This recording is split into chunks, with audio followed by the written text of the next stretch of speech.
Përmbledhja e ngjarjeve kryesore të ditës në Radio 7. Maqedonia e Veriut njofton për një rritje prej 3.2% të prodhimit të brendshëm bruto për 3 mujorin e parë të vitit 2025. Sipas të dhënave të Entit Shtetëror për Statistikë, me këto rezultate Maqedonia renditet ndër 5 ekonomitë me rritjen më të shpejtë në Europë, pas Irlandës, Danimarkës dhe Polonisë. Rritja më e madhe vure në ndërtim, më pas në aktivitete profesionale, shkencore, teknike, administrative dhe veprimtari të shërbimeve ndihmëse prej 7.1%, ndërsa informacioni dhe komunikimi ka një rritje prej 4.8%. Sofia zyrtare shpreh shqetësim për deklaratat e kryeministrit të Republikës Maqedonisë së Veriut, Histria Mickovski.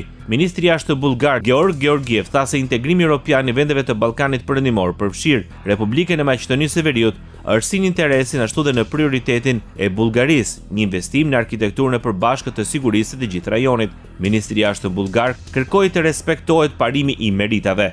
Ne këmbgulin në zbatimin e konsensusit të vitit 2022, sepse është ai që mat në mënyrë cilësore dhe objektive progresin e vendit, tha ministri i Jashtëm bullgar. Rajoni. Rriten pagat e shërbyesit civil në Kosovë. Qeveria e drejtuar nga Albin Kurti vendosi për një rritje me 55 euro duke filluar nga korriku i këtij viti. Shefi i qeverisë në Prishtinë tha se kjo është rritja e dytë për këtë kategori pasi një rritje e parë me po të njëjtën shumë ka hyrë në fuqi që nga janari i këtij viti. Ashtu siç e kemi thënë dhe siç e kemi miratuar në ligjin e buxhetit, pagat e shërbyesve publik këtë vit rritët 2 herë nga 55 euro. Sipas Albin Kurtit, paga mujore për mbi 80.000 zyrtar do të jenë gjithsej 110 euro më të larta krahasuar me dhjetorin e vitit 2024. Sot do të marrim vendimin për ndarjen e mjeteve buxhetore shtesë për të gjitha organizatat buxhetore që të mbulohet kostoja e kësaj rritje. Pas përgatitjeve teknike, zbatimi i fazës së dytë të rritjes do të fillojë të aplikohet muajin e ardhshëm dhe kështu pagat mujore për zyrtarët publik për mbi 80.000 zyrtarë publik do të jenë 110 euro më të larta se sa ishin në dhjetor të vitit 2024.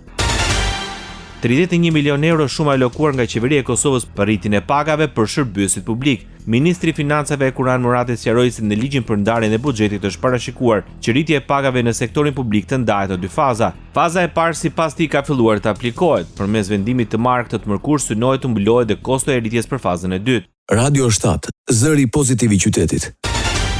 Përplasje mes deputetëve në Kuvendin e Shqipërisë, kreu i grupit parlamentar të Partisë Demokratike Gazmend Bardhi kërkoi ndërprerjen e seancës me pretendimin se ka mungesë kuorumi dhe se duhet minimumi një numër prej 70 deputetësh në sallë.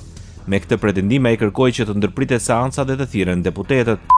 Njoftoni deputetët tuaj të vinë në seancë plenare dhe më pas fillojmë punën e Kuvendit të Shqipërisë. Nëse pastaj nuk ju binden deputetët dhe nuk ju vinë në seancë, ky është problemi juaj, nuk është problemi i opozitës. Na kërkove ne të sjellim deputetët në sallë.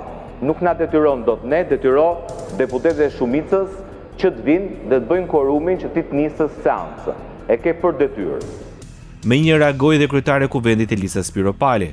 Unë nuk detyroj askënd, as grupin tuaj parlamentar, as grupin e shumicës, po vetëm mund të lexoj nenin e rregullores, neni 44, tani më vjen keq që detyrohem të lexoj nenin, po ç'të bëj.